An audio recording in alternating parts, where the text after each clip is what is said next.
The champion didn't fall so much as vanish one breath. He was there the next.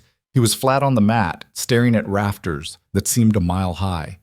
The quiet man who'd barely moved stood by the tape line, hands, low eyes, steady, as if gravity answered to him.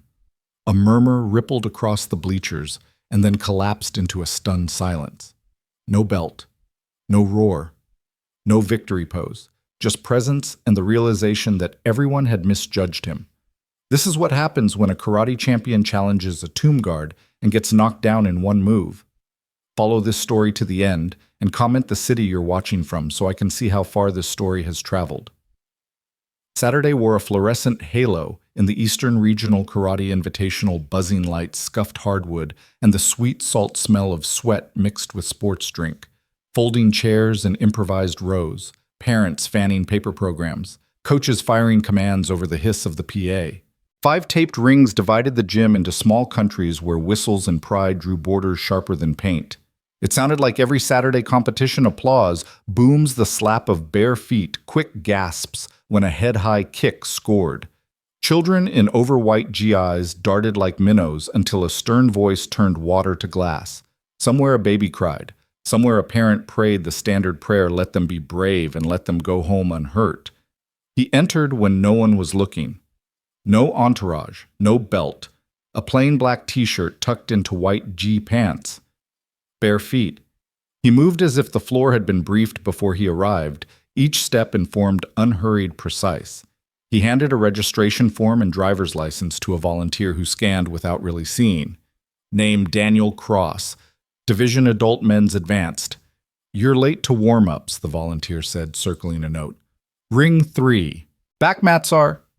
Daniel nodded once, the nod of a man who doesn't need directions to the inevitable. He turned from bouncing knees and slapping palms and walked to the far cinderblock wall. He sat, hands folded on his thighs, back upright, breath paced to the seams in the concrete. Across the gym, a man with salt in his hair raised a travel mug and didn't drink. His friend followed his stare. What? That posture, the salt-templed man said. He remembered rain steady enough to teach patience, stone steps, a hush, sealing 100 strangers together. 21 paces, 21 seconds, 21 paces. A soldier whose stillness felt heavier than weather. The memory sharpened like a flag catching wind. Arlington, he whispered. The tomb.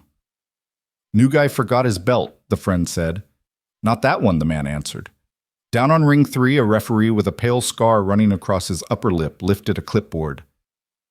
Roll call Harrow Chang Ramirez. Names rose and fell. Cross Daniel stood. Here. He didn't make the word do anything extra. The ref eyed his waist. Where's your belt? I know where it is. It's supposed to be on you. Not today, Daniel said. The tone wasn't defiance. It was weather reporting, not arguing. The ref had more problems than one man's tone, so he blew the whistle and moved the morning forward. Daniel didn't stretch. He didn't shadow box. He watched, not with bracket anxiety or camera hunger. He watched like someone who had stood a post broader than a ring long enough to notice the tiny movements that arrived before bigger ones. He heard the difference between applause and relief. He saw micro-hesitations when a rule outruns a reflex. He tracked entrances, exits, and the ways bodies leak in tension before committing. 2 boys in matching hoodies drifted by, eyes catching on the bare waist. No belt one murmured. White belt who got lost, the other snickered. Or a black belt who lost his. They waited for a flinch that didn't come, and moved on, suddenly fascinated by their phones. What's he doing here if he's a soldier? The friend asked up in the bleachers. Soldiers don't turn into something else when they sign out, the salt-templed man said. Tomb guards, least of all. On the far wall, a bracket clung to painter's tape. Names crept forward. The rumor moved faster than physics. A 3-time champion had checked in Kenji Tanaka, precise and ruthless, imported from a Tokyo pedigree to a California gym. People shifted in their seats as if the room tilted. Daniel didn't look. Storms do what storms do. Posts do what posts must. He wasn't invisible. He was unmistakable. A coach glanced over, ready to scowl, and found his posture softening without permission. Even the scar-lipped ref lowered his volume, passing the corner where Daniel sat, as if loudness wasn't allowed there. Adult men's advanced ring 3. The PA cracked quarterfinals in 15 minutes. On deck, Diaz, Harrow, Kwan, Cross. The name Diaz triggered a cheer from a clump of red jackets. Someone banged a metal bleacher into rhythm. Marco Diaz strutted to the warm-up edge swagger, arriving half a second before he did flashy footwork hands that wanted camera lenses. Daniel unlaced his fingers. He adjusted nothing shirt stance clock. When he stood, the motion had no beginning. It just arrived. Steady, the salt-templed man whispered. It sounded less like advice than recognition. At the scorer's table, the coordinator in a staff polo gestured toward ring 3. "Keep it tight," he said into a headset, glancing at Daniel as though touching something hot. The minute hand took a small step. Parents fixed headgear with hands that trembled more than faces did. Teenagers tried courage on like a jacket and tugged the sleeves. A small girl breathed through her nose until fear shrank to pocket size. When his name landed again, Cross, it tapped his shoulder. He rose. "You need a belt," the ref said as Daniel approached. "I'm not here to advertise. It's not advertising. It's rank." "I know my rank," Daniel said without swagger.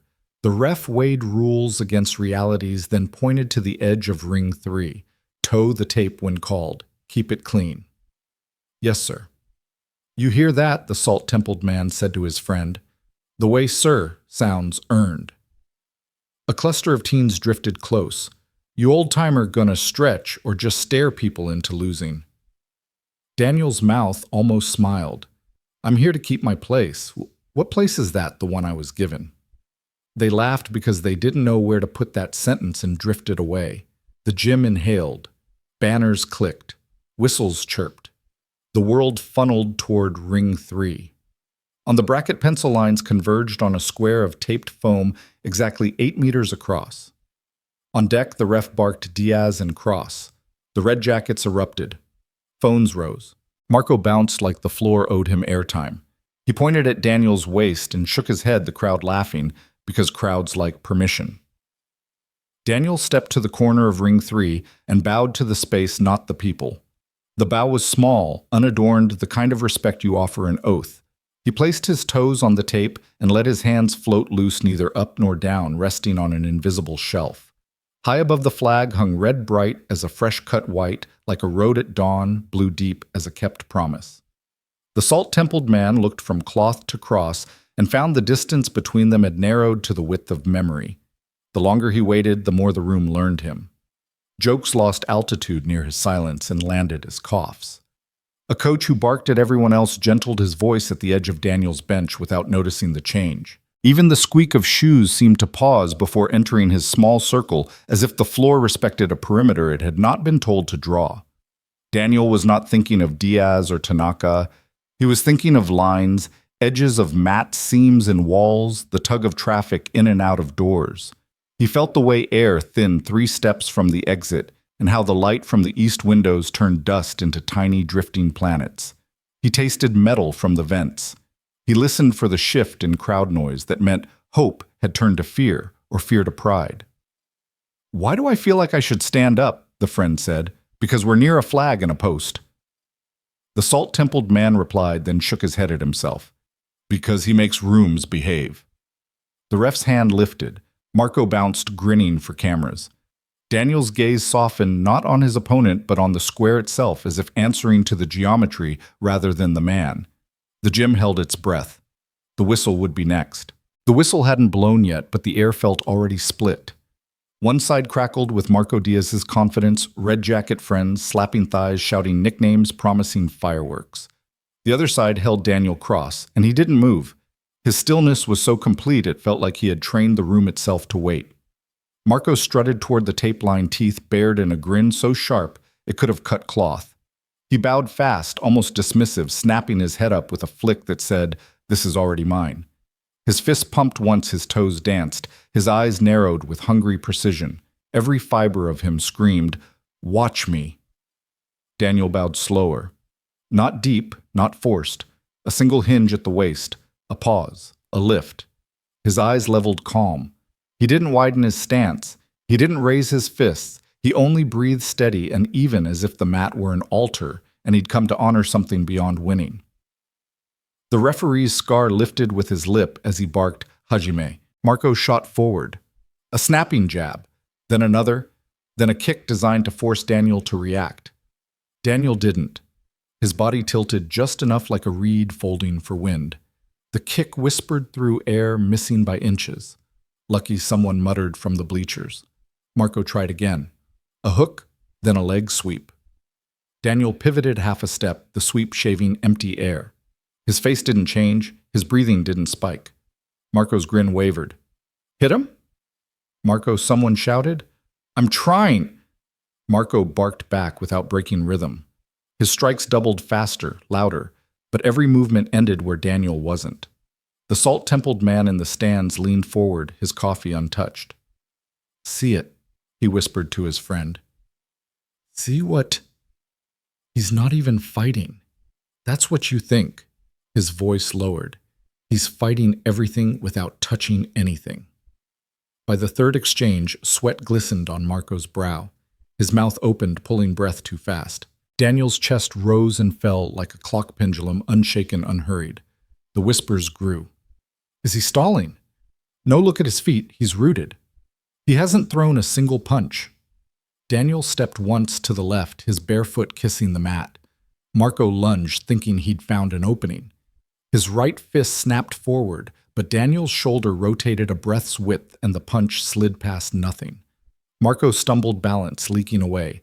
He scrambled, tried to reset, and lunged again, overcommitting with a spinning back kick. Daniel didn't flinch. He sidestepped. Marco's momentum carried him off-center, and before the crowd could register, Marco was beyond the tape line, arms flailing. His foot hit out of bounds. The referee's whistle pierced the hush. Point cross. Gasps. A ripple of disbelief. Daniel hadn't touched him. Not once. Marco slapped the mat in frustration. Come on, that's... He didn't... The referee shook his head. You lost balance. Out of bounds. Point stands. Daniel bowed once unbothered and walked back to his corner. His hands laced together, resting on his lap as if he were still sitting on that bench against the wall. The match reset. Another whistle. Marco rushed with fury now. A flurry jab, hook, roundhouse. The strikes cracked the air like firecrackers, but Daniel let each one pass by margins too thin to believe. His head tilted just enough. His shoulders rolled away. His feet glided like they'd memorized the mat before the day began. Move. Daniel. Someone jeered. But Daniel already had, always just before Marco arrived. The crowd's tone shifted. Laughter dulled. Curiosity replaced mockery. Even kids quieted, eyes wide. They weren't sure what they were watching, but they knew it wasn't normal. The salt-templed man whispered again. It's discipline. That's what you're seeing. Looks like he's afraid to hit. No, he's showing him his reflection. Nothing more terrifying than seeing you're the only one out of control. Marco swung wild desperation in every muscle. His heel slipped. Daniel shifted once, guiding space instead of body. Marco's foot tangled, his arms pinwheeled, and with a stumble that felt both clumsy and inevitable, Marco tumbled forward, crashing outside the ring. The whistle screamed finality. Winner cross. The gym froze, then buzzed in disbelief. Some booed, calling it luck. Others muttered, eyes narrowed, unsure. But the few who'd lived long enough to know subtlety when they saw it, judges, older coaches, veterans, they kept quiet. Daniel bowed, turned, and walked off the mat. No celebration, no smirk. He sat again against the cinderblock wall, fingers laced back straight. As if the match had never happened. Marco cursed under his breath, muttering about flukes and ghosts. His friend slapped his shoulder, but their eyes betrayed something else, unease. Up in the stands, the salt-templed man finally took a sip of his coffee. Told you, he murmured. Told me what his friend asked, still bewildered. That wasn't luck. Then what was it? Posture, the man said simply. Posture that only comes from guarding something bigger than yourself. The crowd's noise returned, but softer, more restrained. The room had felt something shift. Nobody clapped loudly. Nobody jeered. The energy had changed, and though no one could name it, everyone felt it. Daniel Cross remained still, unshaken, waiting. The day had just begun, but the gym already belonged to him. And somewhere in the bracket, a name loomed like a storm on the horizon. Kenji Tanaka. The day surged forward, but for Daniel Cross, time felt like a patient drumbeat.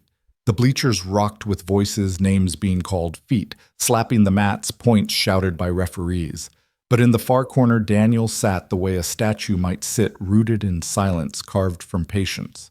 Every now and then a head turned toward him. Someone whispered. A teenager chuckled nervously. Even when matches ended in roars and claps, the noise thinned whenever it drifted near him, as if his quietness were contagious.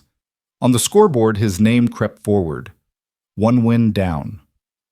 Whispers began not loud, but persistent. He didn't even throw a strike. Guy must have gotten lucky. No, did you see? He knew where the punches were going before they landed. The salt-templed man in the stands leaned forward, elbows on his knees. His friend shook his head. Still don't buy it. Diaz just tripped himself. That wasn't a trip, the older man said firmly. It was redirection. And if you've ever stood watch through a night of rain with a rifle heavy on your shoulder, you'd know the difference. Meanwhile, on Ring 2, a heavyweight bout shook the mats. On Ring 4, young girls in blue belts shrieked through high kicks. Parents clapped, coaches barked, whistles split the air. Yet eyes kept wandering back to the man against the wall. He didn't stretch.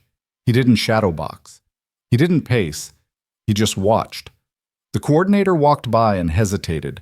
Clipboard in hand, polo shirt damp with sweat, he glanced at Daniel and muttered to another staffer.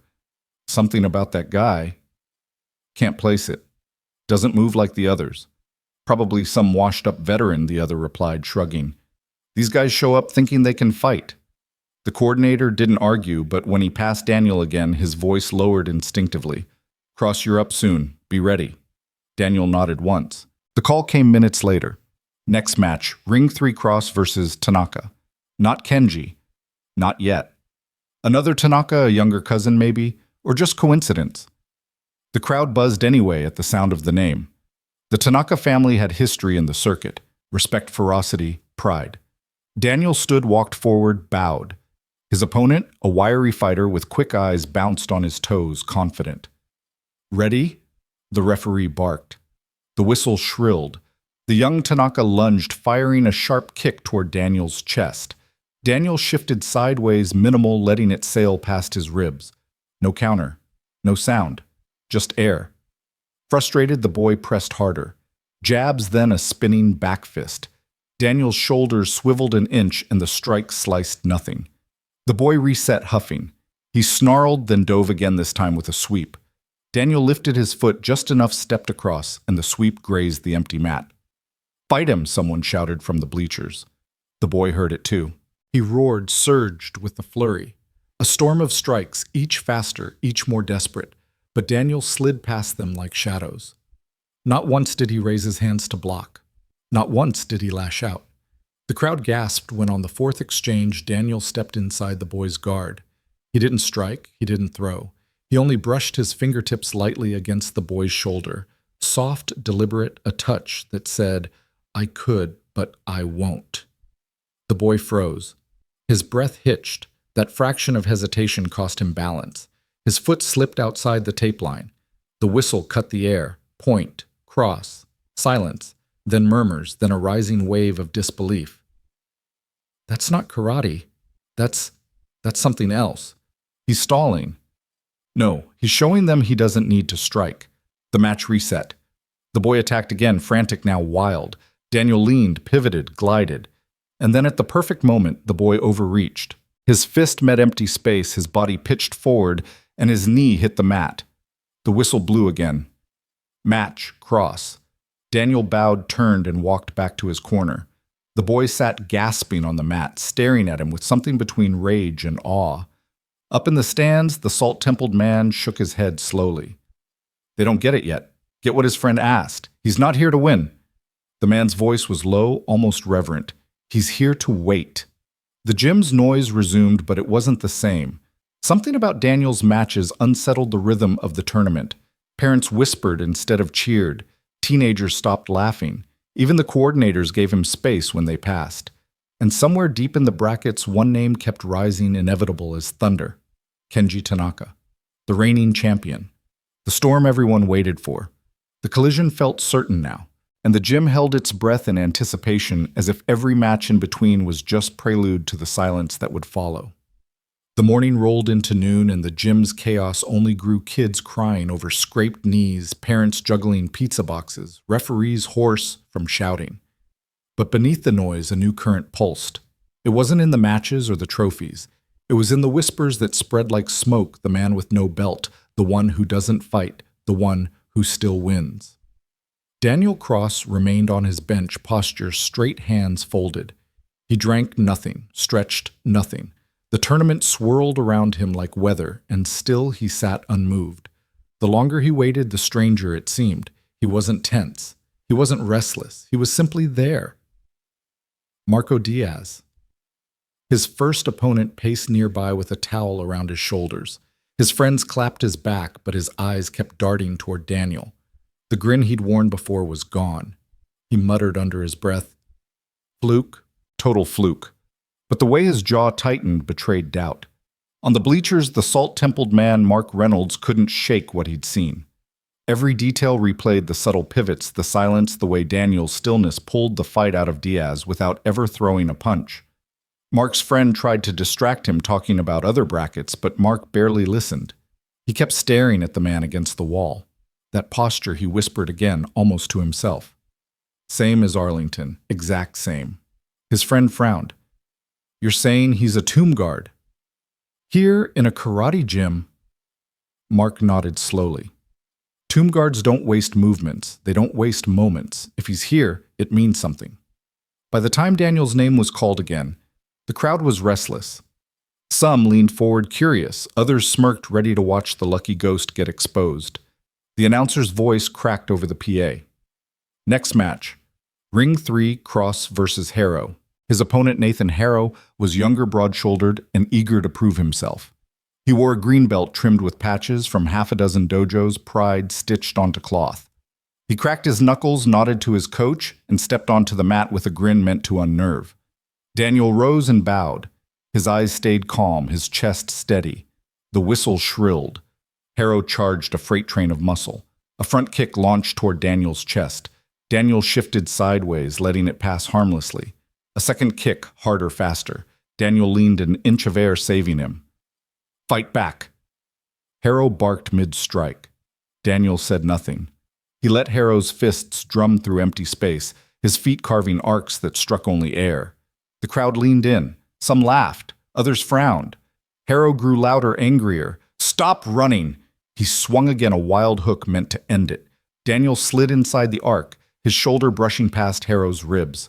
His hand rose, soft, deliberate, and tapped Harrow's chest. A touch so light it looked like a gesture. But the message was clear. "You were open. I let you be." Harrow froze. The pause cost him balance. His foot edged across the tape. The whistle shrieked. Point. Cross. A hush rippled. Harrow's face burned red. He roared, storming forward again. A storm of fists. Daniel moved just enough, always just enough. His face betrayed nothing. Not strain, not triumph. Only clarity. Finally, Harrow lunged for a takedown, hoping brute force might succeed where speed failed. He barreled in, arms wide.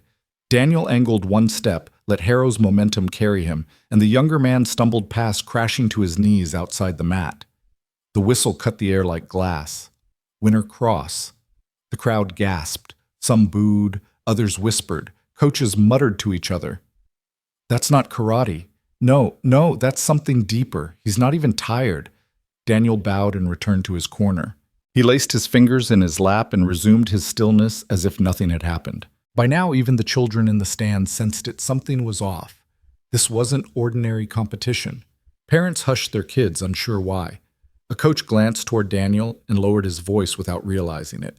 And high in the stands, Mark Reynolds whispered, "He's not here for medals." His friend stared at him. "Then what the hell is he here for?" Mark didn't answer. He couldn't. He only knew this: tomb guards don't show up anywhere by accident. The next bracket shift revealed it written in ink across the taped paper like a coming storm. Daniel Cross versus Kenji Tanaka. The crowd's mood shifted instantly. Gasps, whispers, phones lifted, people pointed. Everyone knew that name. The reigning three-time champion, the man whose kicks were stories told in speed. And somewhere against the wall, Daniel sat silent as ever. The collision was set. The storm was on its way. The announcement hit the gym like thunder. Cross versus Tanaka. The words echoed off the rafters, rolling through the bleachers, whispered from one parent to the next, passed down rows like contraband. For half the crowd, it was confirmation of what they had hoped to see, a mystery man against the champion. For the other half, it was a joke about to end in humiliation. Either way, every eye in the gym locked on the quiet figure against the wall. Daniel Cross didn't flinch. He hadn't when mocked, he hadn't when cheered, and he didn't now. His hands stayed folded on his lap, his spine straight, his breathing level. He might have been a sentinel carved into stone, waiting for nothing, waiting for everything. Across the gym, Kenji Tanaka warmed up. His reputation had arrived long before he stepped onto the mat. Three-time regional champion, national finalist, a product of Tokyo's most prestigious dojo, his GI crest stitched in gold thread. He was lean, powerful, and unapologetically ruthless. His kicks snapped through the air with a sound like tearing canvas, each strike punctuated by the sharp clap of his coach's approval. Kenji glanced across the mats toward Daniel, squinting. A smirk spread across his face. He turned to a fellow competitor and muttered loud enough to carry, "No belt. No school. No chance." The other fighters laughed with him, eager to ride the wave of confidence. The crowd fed on it too. Whispers rose, children pointed, parents shook their heads. The story had already been written in their minds, the quiet stranger humbled by the storm of a champion. But not everyone agreed. In the bleachers, Mark Reynolds leaned forward again, his knuckles white around his paper cup. His friend chuckled nervously. "This is it. Your guy's about to get flattened." Mark didn't smile. His eyes locked on Daniel, the same posture, the same stare he had seen years earlier at Arlington when rain had lashed the marble and the soldier had not moved. "You'll see," Mark whispered. "This isn't about winning." The tournament pressed on with other matches, but they were filler now. No one cared who advanced in the youth brackets, who scored points on Ring 2. Conversations dwindled, anticipation tightening like a noose around the gym. Children tugged their parents' sleeves. "When's the guard guy fighting the champion?" Soon came the answer, muttered, distracted as eyes kept flicking back to Daniel. Even coaches slowed their instructions, glancing nervously toward the wall where he sat. The atmosphere had shifted, not with noise, but with silence. Daniel's stillness pulled the air taut, and everyone felt it. When his name was finally called, Daniel stood with the same slow inevitability as sunrise. No rush, no tension, just gravity moving a man who could not be hurried. Ring 3. Daniel Cross. Kenji Tanaka. The crowd stirred, feet shuffled, phones raised, record buttons tapped. Some stood to see better. Others leaned in, whispering bets and predictions. Kenji strode onto the mat with all the authority of a champion. His bow was sharp, aggressive, a gesture of dominance rather than respect. His eyes bored into Daniel's waistline, the empty cloth where a belt should have been. He laughed once, short and sharp. "You stand." "You don't fight," he said, his accent wrapping around the words like a blade. He gestured with his chin toward Daniel's black t-shirt, his military-cut hair. "I know you. You are guard. You watch. But standing still is not moving forward." Daniel didn't reply. He bowed, not deep, not shallow, just enough. The smirk on Kenji's face widened. He turned his back, bouncing toward the center, shadowboxing with sharp precision, as if to show the crowd the gulf between them. "Ready," barked the referee. The two men stepped onto the tape. The whistle had not yet blown, but silence already rolled through the gym like a tide pulling back. Every breath, every shuffle of shoes, every cough felt too loud. The storm was about to break. Mark Reynolds gripped his knees, his heart racing, though he wasn't the one stepping onto the mat. He leaned toward his friend and whispered, "Watch carefully. You won't see this twice in your life." The referee raised his hand. The whistle dropped. The match began. Kenji exploded forward with speed that lived up to his legend. A front kick cracked like thunder toward Daniel's chest. Daniel wasn't there. He slid sideways, pivoting a single foot, the kick slicing nothing. A back fist whipped through the air. Daniel leaned, shoulder slipping past the strike. Kenji spun into a hook kick, his gi snapping like a flag. Daniel's toes pressed lightly into the mat, shifting his center a hair's breadth, and the kick missed. The crowd gasped. Bones wobbled. Coaches froze mid-shout. Kenji's smirk faltered. Daniel hadn't attacked. He hadn't blocked. He had simply not been where the strikes landed. Lucky start, someone muttered in the stands. But Mark Reynolds knew better. He leaned closer to his friend, his voice steady. That's not luck. That's control. Kenji reset eyes, narrowing the rhythm of his breath changing. He circled faster, snapping out a low kick, then a jab. Daniel didn't move until he had to. A tilt of the hip, a pivot of the heel. Inches became safety. Every strike fell short, redirected not by force, but by absence. The silence in the gym thickened. Even children stopped whispering. Parents leaned forward. Judges exchanged glances. The first round had just begun, but already something had shifted. Daniel Cross stood at the center of it all, unflinching, unshaken, not chasing victory, only waiting. Kenji Tanaka was not used to silence. He was used to cheers, to gasps, to the sound of his name tossed around with awe and fear. But as he circled Daniel Cross, the gym gave him nothing. No roar, no chant. Just silence, thick and heavy, like the pause before a storm tears open the sky. Kenji launched forward again. A lightning jab, then a roundhouse kick aimed to crack ribs. His movements were flawless, honed by decades. But Daniel was not there. He leaned, a shoulder pivoted his foot, and the strikes swam past him like fish missing the hook. Kenji gritted his teeth. He didn't even block. Daniel's eyes never wavered. Calm. Patient. Like a man who had already seen every strike before it was thrown. The crowd began to murmur, at first quiet disbelief. Then something heavier. Why isn't Tanaka landing? Doesn't make sense. He's the fastest in the circuit. That guy hasn't even lifted his hands. Mark Reynolds sat frozen in the bleachers, every detail locking into memory. He'd seen Kenji Tanaka fight before. He knew the speed, the fury, the dominance. And yet now it looked like fists and feet colliding with air while Daniel Cross stood untouched. Mark whispered to himself, that's not evasion. That's discipline. That's presence. His friend frowned. Presence doesn't win fights. Mark's jaw tightened. It does if the other man realizes he's already lost. Kenji pressed harder. He barked in Japanese frustration leaking through his precision. He swung low, swept high, feinted with one hand, then cracked with the other. Daniel moved exactly as much as needed, no more. A step here, a lean there. He didn't counter, didn't retaliate. He simply let Kenji spend himself. To the untrained eye, it looked passive. But to the seasoned martial artist watching from the judge's table, it was terrifying. That's mastery, one whispered. That's control without ego. On the mat, Kenji's breath grew louder. His chest rose and fell faster, sweat collecting on his brow. His precision dulled. Every miss carved away at his certainty. He wasn't chasing points anymore. He was chasing dignity. Then came the fifth exchange. Kenji feinted left, twisted, and launched a flying sidekick, his full weight and years of training behind it. The crowd rose ready for impact. Daniel shifted half a step. Kenji's heel cut through empty air. He landed hard, stumbled, his rhythm broken. For the first time, Daniel moved forward.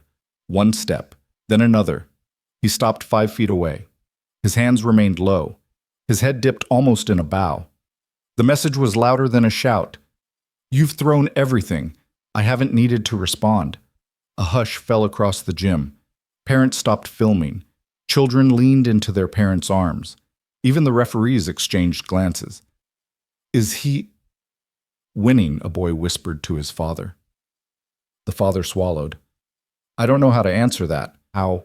Kenji's chest heaved. His fists tightened. His smirk was gone. For the first time in years, he felt doubt creeping in. The silence of the man before him cut deeper than any strike. You mock me, Kenji muttered under his breath, his accent sharp with anger. Daniel didn't answer. His eyes stayed steady, not cruel, not smug, just clear. Kenji roared, dropping lower into his stance. He surged forward, arms ready to grapple, ready to drag Daniel into the ground. His judo training flared. A takedown brutal and fast was his only chance to break this ghost into flesh. He crashed forward, and Daniel didn't resist. He stepped into the pressure, angled his shoulder, and let Kenji's own force unravel. It wasn't a throw. It wasn't a strike. It was a redirection, elemental and inevitable.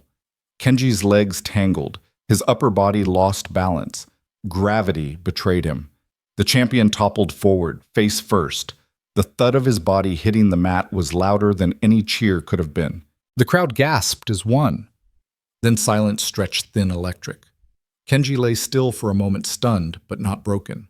His arms pressed against the mat chest, heaving. Slowly he sat up, eyes wide, disbelief etched into every line of his face. The referee hesitated, then raised his hand. Match? Cross. Daniel hadn't broken a sweat. He hadn't raised his voice. He hadn't celebrated. He only stood where he always had, calm and steady, as though nothing extraordinary had happened. Kenji stared up at him, his voice cracked, no longer proud. How Daniel extended a hand. No arrogance, just offering. Kenji looked at it, then took it. And for the first time in his career, he bowed, not out of courtesy, but out of humility. The crowd didn't cheer, they didn't clap, they sat in silence, holding the weight of what they'd seen. Something rare, something unforgettable. Kenji Tanaka stayed crouched for a moment longer, still clutching Daniel Cross's hand. He bowed his head again, before letting go, rising slowly like a man whose foundation had been shaken. His chest still rose with ragged breaths, his brow dripping sweat, but his eyes were clear now, not with arrogance, not with rage, but with something rawer. Respect. The referee lowered his hand, and for a heartbeat, the entire gym seemed paralyzed. No one knew what to do. No cheering, no shouting. Even the teenagers who had mocked Daniel earlier sat stiff mouths open. The silence wasn't awkward, it was reverent, and then almost cautiously, whispers began. He beat him without a strike, didn't even touch him. That wasn't luck. That was control. Daniel bowed once, a small gesture, and stepped off the mat. His pace was steady, his hands loose at his sides. He walked back toward the cinder block wall and sat down again, folding his fingers in his lap, the same way he had before the match, as though nothing had happened. Across the gym, Kenji Tanaka remained standing on the mat, staring after him. His coach approached, whispering urgently in Japanese, but Kenji barely listened. His fists unclenched, his shoulders sank. And finally, to the shock of those who knew him, he whispered something back in his own tongue, words thick with awe. Kurai. A shadow. He fights like a shadow.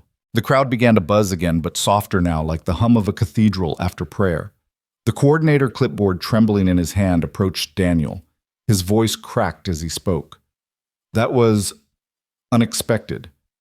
You're advancing to the finals. We'd like to interview you afterward. Maybe do a photo op. People are going to want... Daniel shook his head once. His voice was calm, unshaken. I didn't come for that. The coordinator blinked, unsettled. Then, why are you here? Daniel's eyes moved past him, past the scoreboards, past the banners taped to the walls. His gaze settled on something distant, unseen. He didn't answer. The coordinator hesitated, then stepped back, rattled. Up in the bleachers, Mark Reynolds could barely breathe. His friend slapped his arm. Did you see that? Did you see it? Tanaka's the best in the state, maybe the country, and he couldn't land a single strike. Mark's voice was low, almost reverent. I told you, tomb guards don't show up by accident. You're saying this guy really was one of them? At Arlington. I know he was.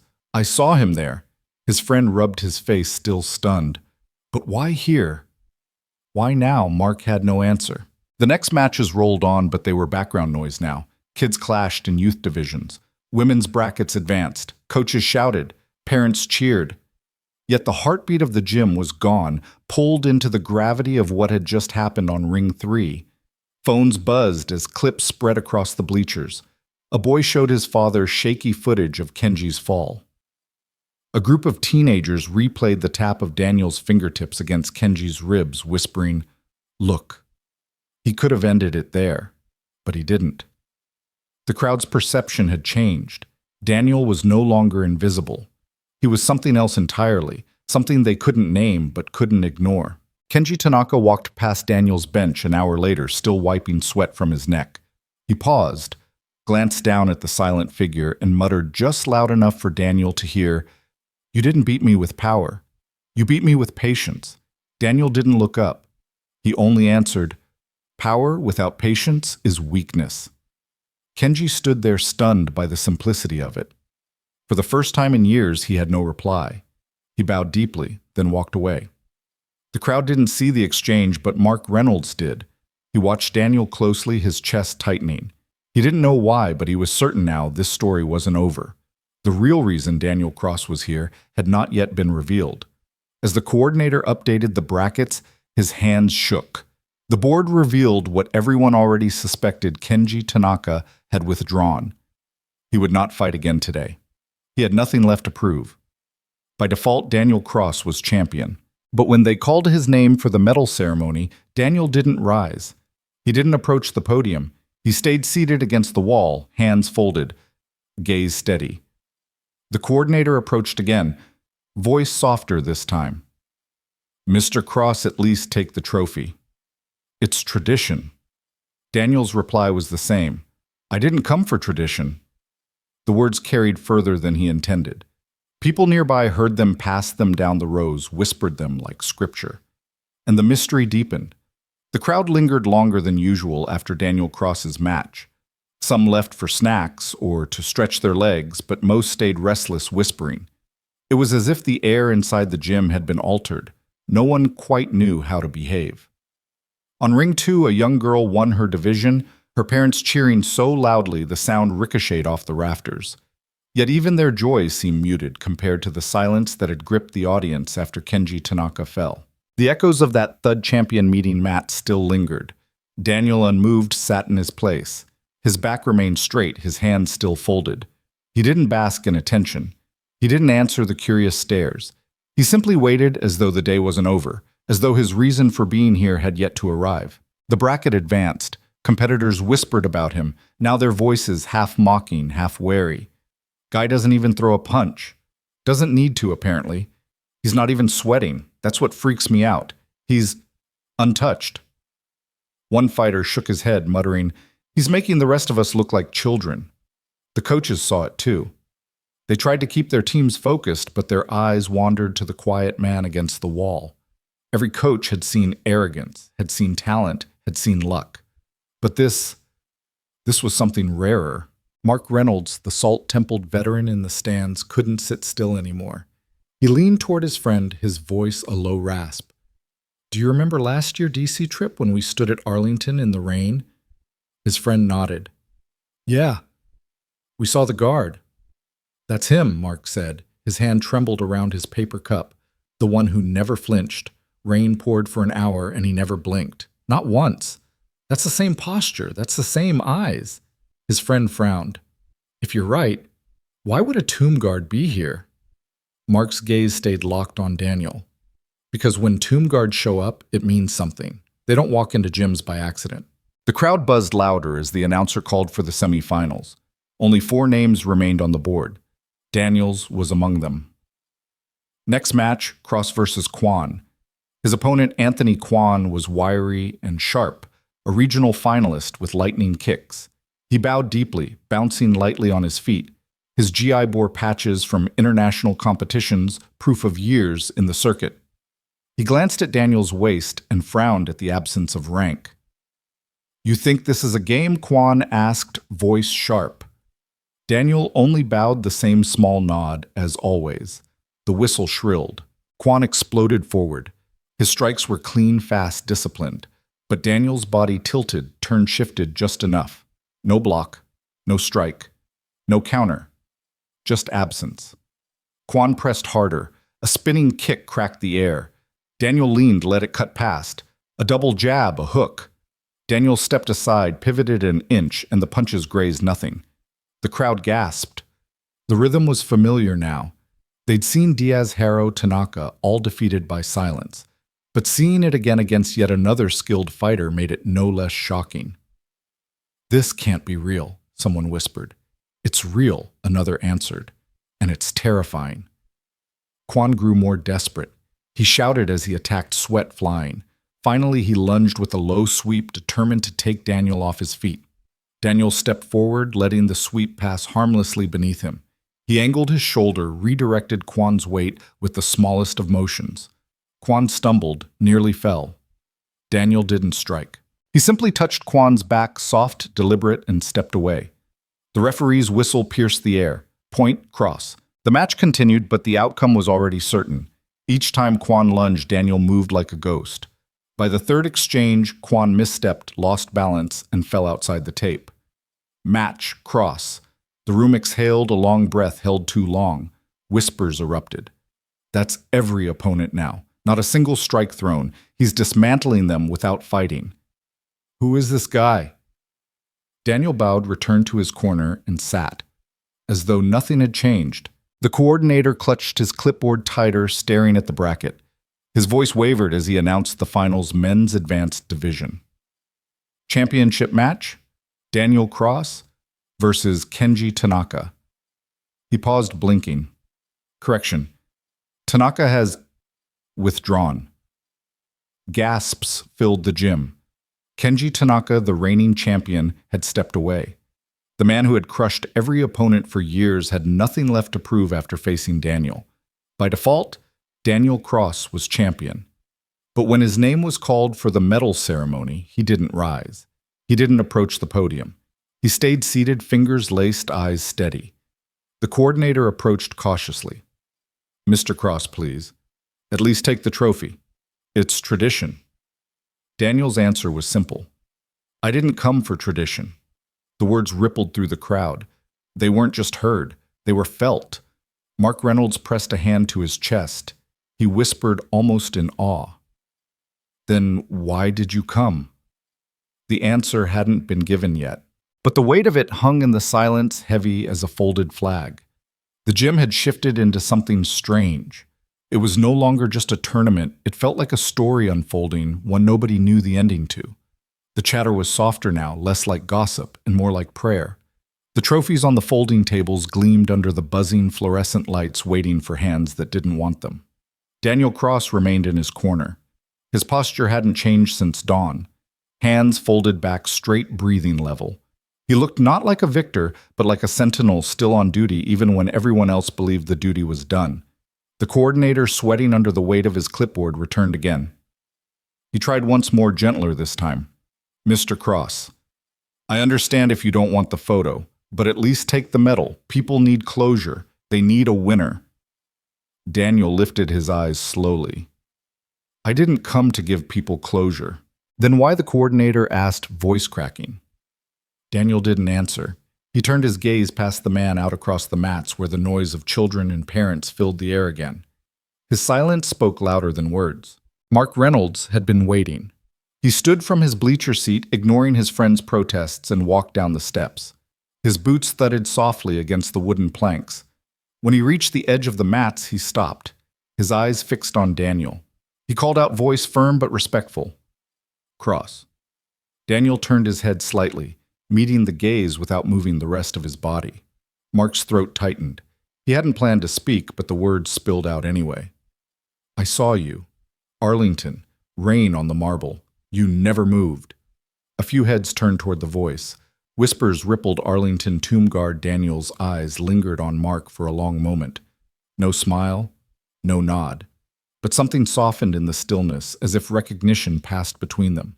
Mark felt it, and his chest ached. He whispered to himself, "I knew it." Meanwhile, the crowd wrestled with their own confusion. Parents muttered to each other, competitors shook their heads. Some dismissed it, muttering about luck, about trickery. But others, the older ones, the seasoned fighters, spoke in hushed tones. "He's not here for medals." "Then what is he here for?" "He moves like a soldier. That's not karate, that's discipline carved into bone." One veteran coach whispered, "He's waiting. For what, I don't know. But he's not done." The final ceremony came and went without him. The other divisions lined up, bowed, took photos with their trophies. Parents clapped, cameras flashed. Yet the absence of Daniel Cross on the podium overshadowed everything. The men's advanced trophy sat untouched, its shine almost mocking. Afterward, the coordinator tried again, bringing the trophy to Daniel's bench. His voice was smaller now. "Please. You won. Let us honor that." Daniel glanced at the trophy, then back at the man. His voice was steady. "Honor doesn't live in trophies." The coordinator swallowed hard. He set the trophy down beside him and stepped away. The gym began to empty. Families gathered bags, children wrapped medals around their necks. The air filled with the smell of sweat pizza and exhaustion. Laughter returned, but soft or cautious. Still eyes drifted toward the man in the corner who hadn't moved. Mark Reynolds remained too. He lingered on the bleachers, unwilling to leave. Something in him knew this day wasn't over. And he was right. Because as Daniel Cross sat in silence, the story of why he was here, why a tomb guard had stepped into a karate tournament, was beginning to take shape. Not in cheers, not in medals, but in the quiet weight of a promise not yet revealed. Evening light slanted through the high gym windows, spilling long shadows across the scuffed hardwood. The crowd had thinned now. Many had filed out with their medals jangling and pizza boxes in hand. Yet a strange gravity kept others glued to their seats. They whispered among themselves, eyes flicking to the far wall where Daniel Cross still sat unmoving. The men's advanced trophy remained on the bench beside him untouched. Its polished gold caught the light, but Daniel didn't look at it. His gaze seemed fixed on something far beyond the gym, somewhere only he could see. Mark Reynolds stayed too. He hadn't meant to, but something about Daniel's presence had anchored him. He sat on the edge of his seat, knuckles white around the empty paper cup he still held. His friend tugged at his sleeve. "Come on, Mark. It's over. He won. Let's go." Mark shook his head slowly. "No, not yet. He hasn't told us why." The coordinator approached again, this time slower, as though stepping into sacred ground. He held the medal in one hand, the ribbon coiled like a flag. His voice was quiet now, stripped of authority. "You didn't stay for the ceremony," he said. "The judges unanimously awarded the final to you." Tanaka withdrew, said he had nothing left to prove. This is yours." He extended the medal. Daniel's eyes lowered to it, then rose again. His voice was low, steady, almost like prayer. "I don't need a medal." The coordinator blinked, unsure. "Then what do you need?" Daniel's gaze held him for a long moment. Then he spoke, each word deliberate. "To keep a promise." The coordinator frowned, waiting, but Daniel said no more. The silence pressed him back until he finally placed the medal beside the trophy and walked away. Mark leaned forward, his breath tight. A promise. The word echoed in his chest. A promise was heavier than medals, heavier than trophies. He had known men whose lives were built on them and destroyed by them. He couldn't stop himself. He stood, descended the bleachers, and approached slowly. Daniel turned his head as Mark reached him. "I knew it," Mark said softly. "You were the one at Arlington. I recognized you the moment you walked in." Daniel said nothing. Mark's throat tightened. "What promise are you keeping here, son?" Daniel's eyes softened, but he didn't answer. Not yet. Instead, he shifted his gaze past Mark toward the doors where the last of the families shuffled out. His silence was not refusal. It was waiting. Later, when the gym was nearly empty, the coordinator returned one final time. He set both the trophy and the medal down on the bench beside Daniel. His voice carried more respect now than before. "You won, Mr. Cross. The record books will say so whether you accept it or not. But everyone's asking the same thing." Daniel's eyes flicked to him. Why did you fight? Daniel's fingers curled slightly on his lap, as though holding something that wasn't there. A rifle. A folded flag. Memories heavier than any weight he could lift. He looked down, then spoke quietly. "There was a boy I served with. Young. Fierce when he needed to be, but respectful always. He talked about opening a dojo back home in Utah. He taught me kata in the desert between deployments." His voice caught just barely. "He didn't come home." The coordinator's face fell. He swallowed hard. "I'm sorry." Daniel nodded once. "I promised him that if I ever got out, I'd step into a ring. Just once. Not to win. Not to fight. But to honor what he believed in. That strength doesn't always mean violence. That silence isn't weakness. That being underestimated can be freedom." The coordinator's throat tightened. He bowed his head slightly, then stepped back. Mark had heard every word. His chest ached with the weight of it.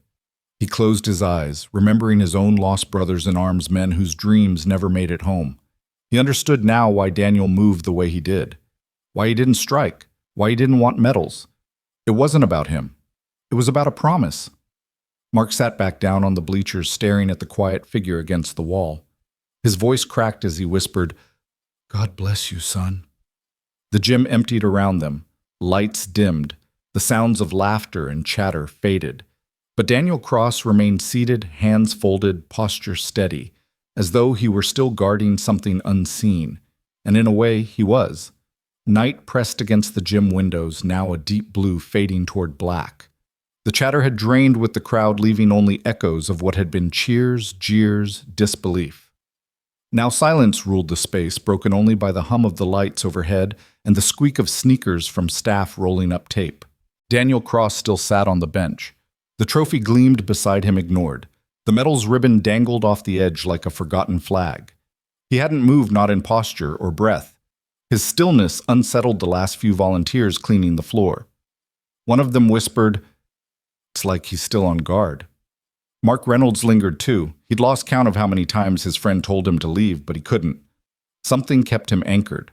The sight of Daniel's straight-backed, calm eyes, distant, brought him back to Arlington, to rain pattering on marble, to the silent sentinel whose devotion made strangers weep. Mark took a breath and stepped closer. His boots echoed across the now empty gym, carrying memories heavy as stone. "You kept him alive in here, didn't you?" Mark's voice was low, fragile. "That boy you served with. He never left you." Daniel's eyes lifted. For the first time all day, they revealed something more than calm. Grief lived there. And resolve. He spoke softly. His name was Aaron Miles. Mark stopped a few feet away. He swallowed. "Tell me about him." Daniel didn't look at him at first. His gaze drifted toward the mats where faint chalk lines still clung to the floor, where Aaron's dream had been borrowed for one day. Aaron was young, too young. He had a fire in him, but it wasn't for killing. It was for building, for teaching. He wanted to open a dojo back home in Utah. Said kids needed discipline that didn't come from fear. He believed in kata as prayer, in respect as strength. In the desert, when we were between deployments, he'd run drills. He made me join. Said every soldier should know balance, not just power. Daniel's fingers pressed lightly together, almost like he was holding an invisible belt. We laughed. We sweated in the sand. He promised me one day we'd stand on mats, not battlefields. But he didn't come home. Mark felt his throat close. He looked at the floor, blinking fast. "I've lost men too, brothers. I still talk to at night, though. No one listens back." Daniel nodded once, slow. "So you understand. A promise made in the dirt means more than a trophy under lights." I told him if I survived, I'd step into a ring. Just once. Not to prove myself, not to win, just to stand where he wanted to stand. To show silence can be strength. That stillness can win without striking. The last of the staff left. The gym door banged shut. It was only the two of them now, surrounded by empty chairs and abandoned banners. The buzzing lights hummed above like cicadas. Mark lowered himself onto the bench nearby. He sat, heavy hands clasped. "You honored him today," he said. "I don't think there's a soul here who doesn't feel it, even if they don't know why." Daniel's gaze stayed steady. "It wasn't for them to know." "That may be," Mark answered, "but stories don't stay quiet. Not when they're real." He looked at the untouched medal, the untouched trophy. He chuckled bitterly. "Funny. I've seen men kill for a piece of ribbon like that. Seen men measure their worth in medals pinned to a chest. And here you are, walking away from it." Daniel's voice was quiet but firm. "A medal can't carry memory. A trophy can't keep a promise." Mark turned to him fully. "But people can." For the first time, Daniel looked directly at him, eyes narrowing slightly as if weighing the truth of that. His silence felt like agreement. Later, when they finally rose to leave the gym, was dark. The janitor had switched off most of the lights, leaving only a glow above the main entrance. Daniel didn't take the medal or the trophy. He left them on the bench, gleaming in the faint light proof to others, but unnecessary to him. Mark followed him out into the cool night air. The parking lot was mostly empty now, just a few cars under the flicker of yellow lamps. The air smelled of asphalt cooling after heat. As they walked side by side, Mark asked the question that had been gnawing at him since the first moment he saw Daniel bow. "What now?" Daniel paused. His breath clouded faint in the cold. His voice was low, steady. Now. I stand watch, same as always. Mark frowned. There's no post here. No rifle. No tomb. Daniel turned his head eyes steady in the dim light. There's always a post. Sometimes you just can't see it. The words sank deep into Mark's chest, heavy and permanent. He knew he wouldn't forget them for the rest of his life.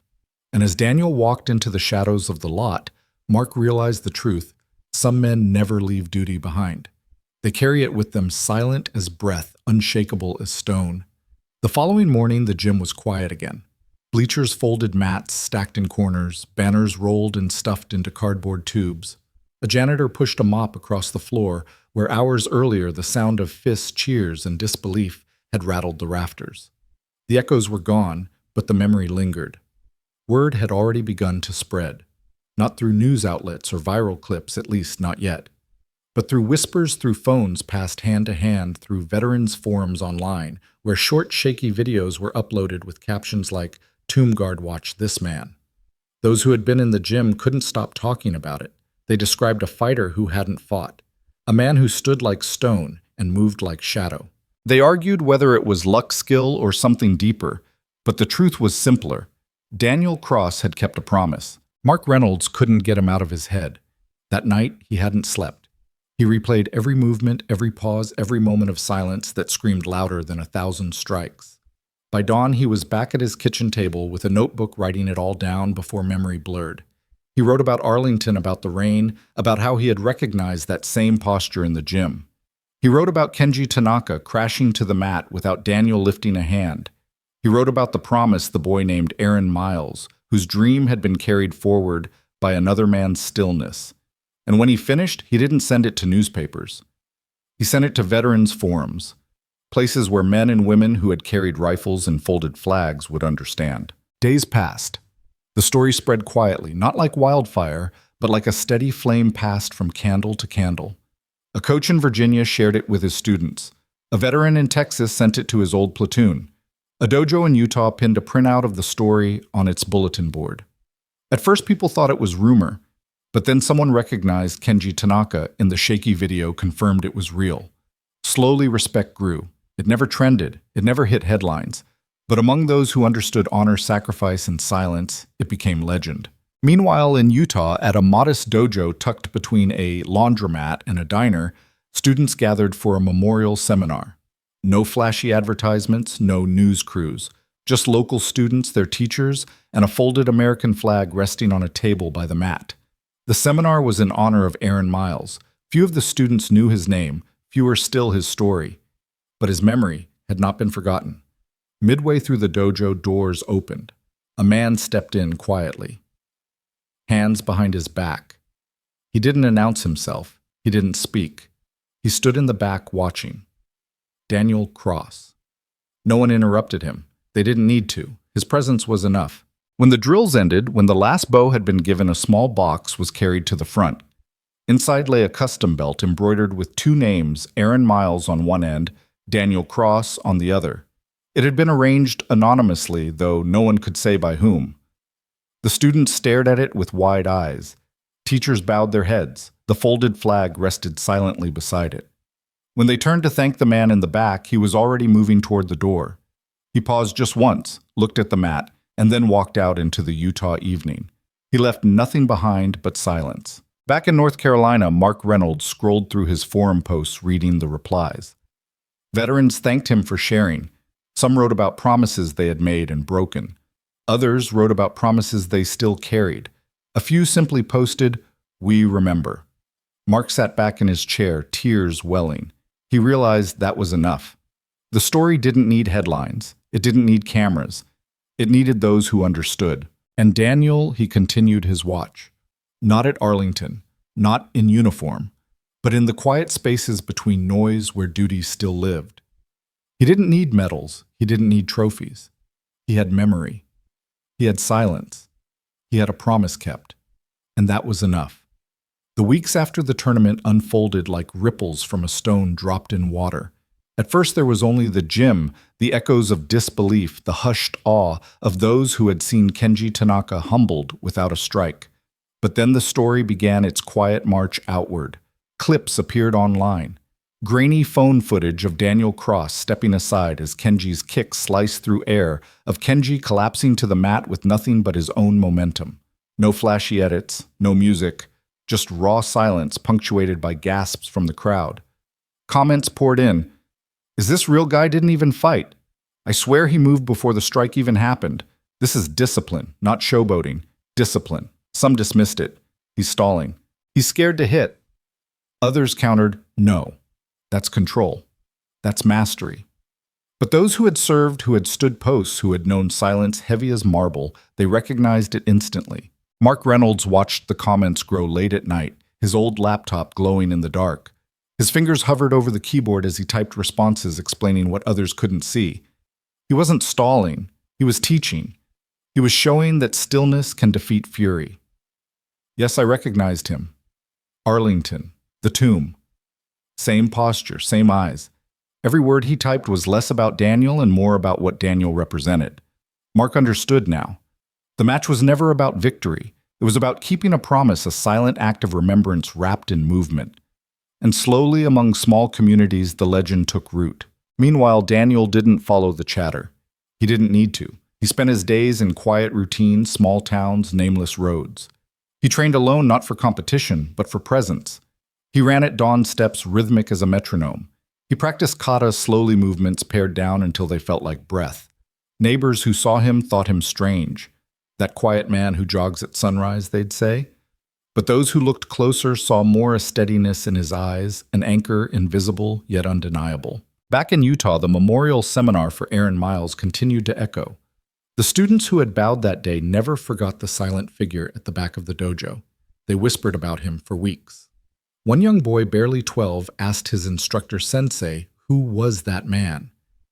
The instructor paused. A friend. And maybe more than that, a guardian. The boy frowned. Guardian of what? The instructor looked at the folded flag still resting by the mat. Of promises. Of memory. Kenji Tanaka too carried the weight of that day. In California at his dojo, he replayed the match in his head every time he trained. His students noticed the change. He no longer barked with arrogance. His movements grew quieter, more deliberate. One evening, after a sparring session, a student asked Sensei, "Why do you pause more now? Why do you not strike when you could?" Kenji's jaw tightened. He whispered almost to himself, "Because I met a man who showed me that stillness is stronger than fury." The tournament organizers tried to reach Daniel. They wanted to put his name in press releases to celebrate the mystery champion. But every time they called, every time they emailed, there was no reply. The trophy and medal remained in their office untouched, gathering dust. "Should we ship them to him?" one volunteer asked. The coordinator shook his head. "He doesn't want them. You saw it. He left them on the bench. He wanted us to know that." One night, Mark Reynolds wrote again. This time not for forms, but for himself. He sat at his desk pen, scratching across a notebook. Some men don't need battlefields to fight. Some don't need medals to honor. They stand watch in silence, even when the world doesn't ask it of them. And in that silence, they keep promises the rest of us forgot. He closed the notebook, tears slipping down his cheek. For the first time in years, he felt something like peace. Daniel Cross never sought recognition. He never explained himself twice. But his presence lingered like a post left standing even after the ceremony ended. Because some warriors don't need a uniform to remain on duty. Some keep watch forever. Snow dusted the streets outside a small town in Utah, swirling under street lamps as night settled. Inside a modest dojo, lights glowed warm against the cold.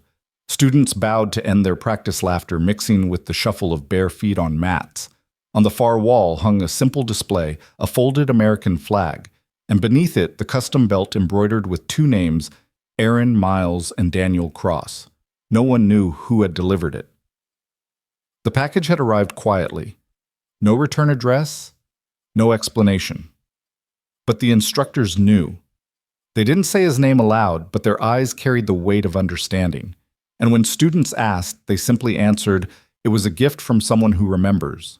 Weeks had passed since the tournament, but whispers hadn't stopped. The shaky phone videos traveled further than anyone expected. Not millions of views, not trending hashtags, but steady, like a story whispered in church pews and barracks, in late-night kitchen tables. Veterans especially shared it, their comments filled with recognition. Look at his stance, straight spine, hands at ease. That's not karate, that's guard duty. He moved like he was still on post. Respect. This wasn't about points, this was about a promise. The story was no longer about winning a match. It was about something deeper, something timeless.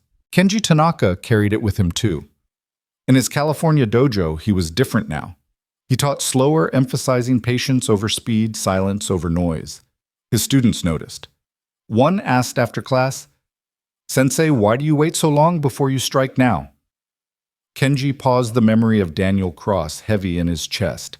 He whispered, "Because sometimes the greatest strike is the one you choose not to throw." The students didn't understand fully, but they felt the shift. Their sensei had changed. Back in North Carolina, Mark Reynolds finished typing another post late one night. He shared the story again, this time in fuller detail. He wrote of Arlington, of the reign of the guard who never flinched. He wrote of the tournament, of the crowd silenced, of the promise kept for a fallen comrade. He ended with one line. Not every warrior needs a battlefield. Some just need to be remembered. When he hit send, he leaned back in his chair, tears burning at the corners of his eyes. He whispered into the empty room. Rest easy, Aaron. He kept his word. Daniel himself stayed silent. He didn't speak of the tournament, didn't seek out the footage, didn't answer calls from organizers who wanted to plaster his face on flyers. He returned to his routine's early runs, quiet training. Stillness when others rushed. Neighbors saw him as the quiet man. Some thought him lonely. Others thought him strange. But those who looked close enough saw something else, discipline etched into his bones. Grief carried like a banner and a peace that came only from honoring what was owed. One evening, he visited a small cemetery tucked behind an old church. Snow crunched under his boots. He stopped at a headstone marked with Aaron Miles's name. The wind cut cold across his face, but he didn't flinch. He stood there, shoulders squared, posture perfect, as though back on post at Arlington. He stayed for an hour. He said nothing. When he finally turned to leave, he whispered only one word. Done. It was not triumph, not relief, just completion. A promise fulfilled. In the days that followed, those who had been in the gym still spoke about it. Not loudly, not boastfully, but with the reverence reserved for something rare. They told their children, their students, their friends, I saw a man win without striking. I saw patience defeat pride. I saw silence speak louder than shouts. And though Daniel Cross never sought legacy, it found him anyway in whispers and memories, in the places where honor still mattered, because promises once kept never truly fade. The winter deepened.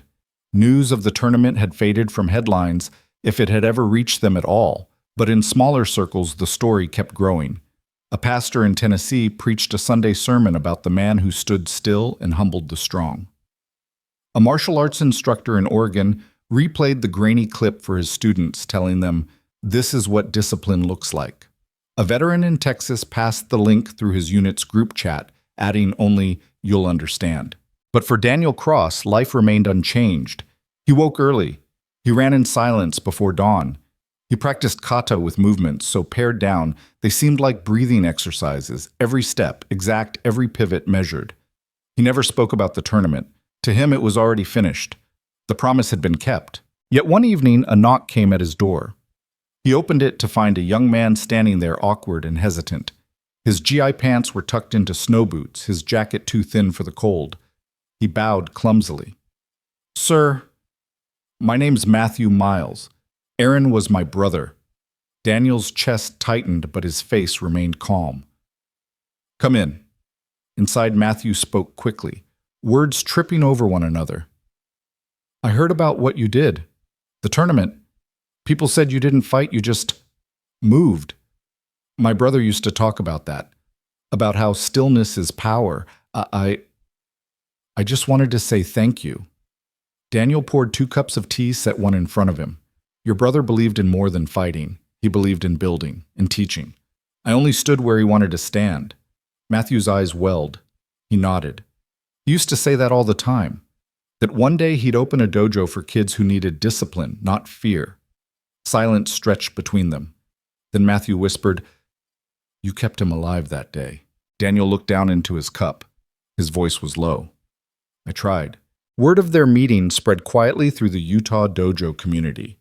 When students asked about the stranger who had appeared at their seminar weeks earlier, the instructors answered gently. He was a soldier. He carried Aaron's dream with him, and in time, the dojo began holding an annual event called the Stillness Seminar. Not a flashy tournament, not a fundraiser. Just a day of training focused on patience, respect, and silence as strength. On the wall above the mat, the embroidered belt with 2 names hung permanently: Aaron Miles, Daniel Cross. Meanwhile, Kenji Tanaka's transformation deepened. His dojo in California became quieter, less about dominance, more about discipline. His students noticed he bowed longer than before. He spoke less, but his eyes carried more weight. One night, after watching the clip of his own fall for the 100th time, he told his senior class, "That man didn't defeat me. He revealed me. He showed me the noise inside myself, and I will spend the rest of my life learning how to silence it." His students bowed, sensing they were standing at the beginning of something deeper. Mark Reynolds, for his part, became the unofficial keeper of the story. He wrote essays, posts, even letters to old comrades. Each time he described it, his words carried the same weight: a man who kept a promise by refusing to fight. A man who proved silence can win. A man who reminded us that some warriors never lay down their watch, even when the war is over. He knew Daniel would never tell it himself, so Mark told it for him. And Daniel. On a cold morning, he returned once more to the cemetery where Aaron Miles rested. Snow crunched under his boots, his breath visible in the frozen air.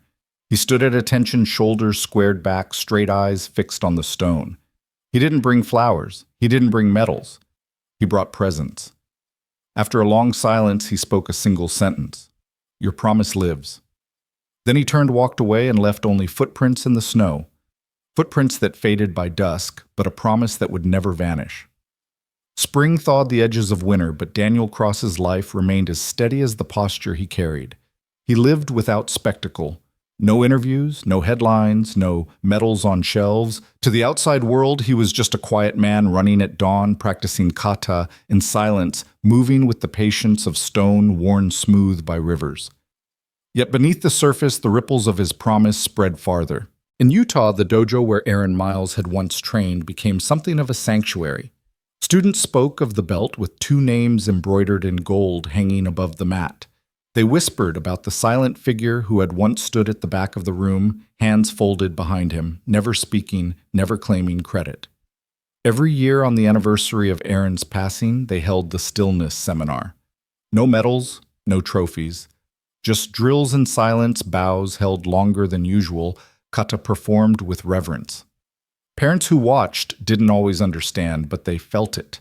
Children left the seminar quieter, prouder, somehow older. They didn't know the full story. They only knew it mattered.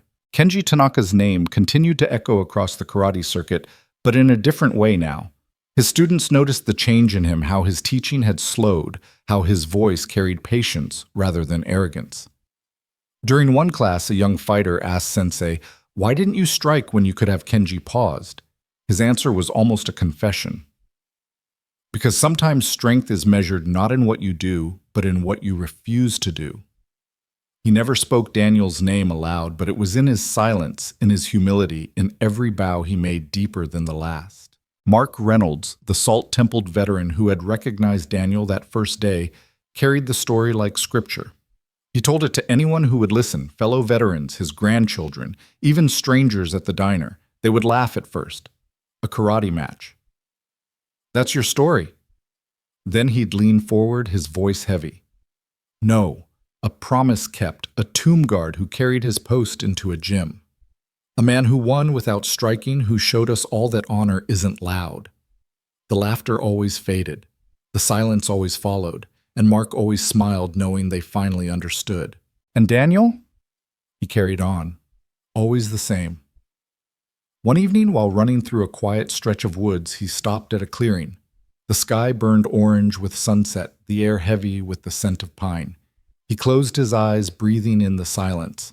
For a moment, he heard Aaron's laugh echoing from memory sharp and bright. He saw the desert, saw the kata drills under a scorching sun, saw the boy with fire in his eyes who dreamed of mats and students instead of rifles and war. Daniel whispered into the trees. I kept my word. The wind stirred soft and approving as if the world itself acknowledged him. Far from him, others still debated. Some said he was lucky. Some said he was a fraud. Some said he was a ghost. But those who had stood in the gym, those who had seen Kenji Tanaka bow, those who had heard Daniel's quiet refusal of trophies, they knew the truth. Daniel Cross hadn't come to win. He had come to remember, and he had done so. Not every warrior needs to raise his fist. Not every guardian needs to be seen. Some stand their post long after the mission is over, and in that they never fall. Summer brought heat and restless noise to North Carolina. Carnivals hummed with neon lights, kids played ball on cracked asphalt, and the days stretched long. Yet for Daniel Cross, life carried the same rhythm it always had. Dawn runs, quiet meals. Kata performed slowly in solitude, every breath in cadence with unseen time. He lived without fanfare, and yet his shadow stretched further than he knew. The story of the silent fighter, the tomb guard who never struck, had become folklore in certain corners. Not in newspapers, not in flashy broadcasts, but in whispers. In the mouths of veterans who told it with reverence. In dojos where instructors reminded students that strength wasn't always in force. In kitchens where fathers told their children, there's honor in silence. One humid afternoon, Daniel received a letter. The envelope was plain, the handwriting uneven. Inside was a single sheet, Mr. Cross, I was there that day. I didn't understand what I saw, but I've thought about it ever since. My son was sitting beside me. He's 12. He asked me why you didn't fight back. I didn't know how to answer him, but I've realized now you did fight. Just differently. You showed him something no medal could. Thank you. There was no name signed, only a parent who understands now. Daniel read it once, folded it carefully, and placed it inside a small wooden box that already held a few sacred things, dog tags, a photograph creased with time, and a folded note written years ago by Aaron Miles. Meanwhile, in Utah, the annual Stillness Seminar had grown. Students traveled from nearby towns to attend. Some parents came too curious about the event named after a man most had never met. At the front of the dojo, the embroidered belt with 2 names hung higher now, framed in glass. During one session, a teenager asked his sensei, "Why is the seminar always quiet? Why no cheering?" The instructor smiled softly. Because silence is the loudest way to honor. The boy didn't fully understand, but he felt it. Every bow, every kata performed in unison carried weight heavier than noise. In California, Kenji Tanaka stood before his class gi, soaked with sweat. He had been drilling for hours alone before his students arrived. His strikes were slower now, but his pauses deeper. He bowed at the start of class and said, "We train today for patience." One student whispered, "Again." Kenji smiled, again and again, until you learn that patience is harder than speed. No one knew it, but he carried Daniel Cross with him every time he stepped onto the mat. Mark Reynolds, older now, weaker in body, still carried fire in his voice. At a local veterans hall, he retold the story for the 50th time, maybe the 100th. Some men listened in silence, heads bowed. Others wiped tears from eyes that rarely cried. Mark ended the same way he always did. He didn't need to strike to win. He didn't need a medal to honor. He came for one reason only, to keep a promise. And every time the room understood. One evening, Daniel returned again to Aaron's grave. The summer air was heavy cicadas buzzing loud in the distance. He stood still, back straight, shoulders squared. He whispered, "They remember you now, in their own ways. In silence, in patience, in stillness. Your dream lives." For a long time he said nothing more. The setting sun painted the headstone gold. When he finally turned to leave, his posture was the same as it had been at Arlington, precise, unwavering, eternal. Because Daniel Cross was more than a man who kept a promise. He was a sentinel who refused to let memory die. And memory under his watch never would. Autumn came crisp and golden, carrying with it the hush of leaves drifting down to earth. Life moved on for most kids back in school, tournaments held in other gyms, trophies handed out to other names. But the story of Daniel Cross had not vanished. It lived quietly like embers under ash glowing where it mattered most. In Utah, the Stillness Seminar drew its largest gathering yet. Students lined the mat in rows, their GIEs bright against the polished floor. Above them hung the framed belt, Aaron's and Daniel's names stitched into one thread. A folded flag stood nearby, a silent reminder. During the final bow, the room fell into total silence. Parents who had never set foot in combat felt their throats tighten. Children who barely knew the story still sensed its gravity. That silence was the legacy.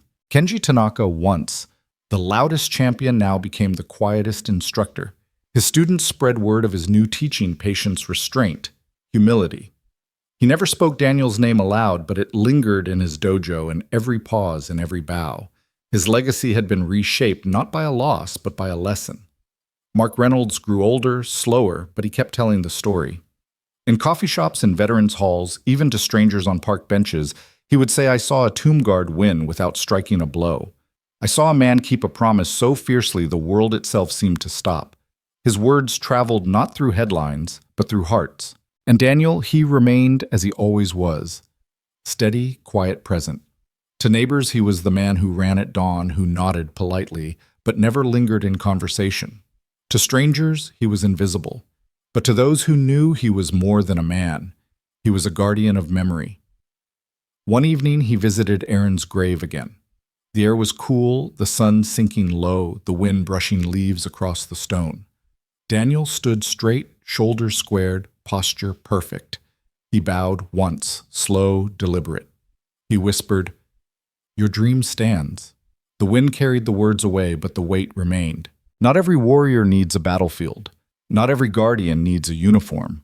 Some promises outlive medals. Some legacies live in silence. And some men like Daniel Cross never stop standing watch, even after the mission is over.